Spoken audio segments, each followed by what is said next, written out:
Welcome to the Salmon Runs YouTube. Enjoy the video.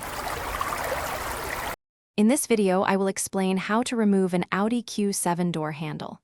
First, ensure you have a small flathead screwdriver and a Torx T20 bit. This process is straightforward, allowing you to access internal door components or replace a damaged handle. We will cover each step clearly, making it easy for you to follow along and complete the task efficiently. Let's get started with the preparation. To begin, locate the small plastic cap on the door's edge, opposite the hinge side.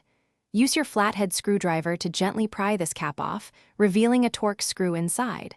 Loosen this screw, but do not remove it completely. This action releases the lock cylinder.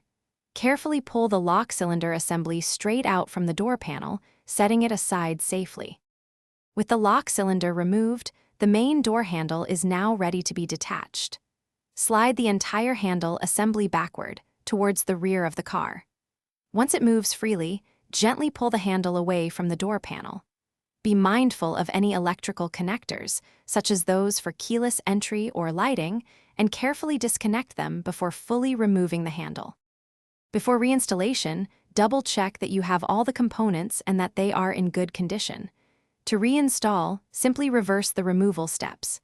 Connect any electrical wires, then slide the handle into place, followed by the lock cylinder.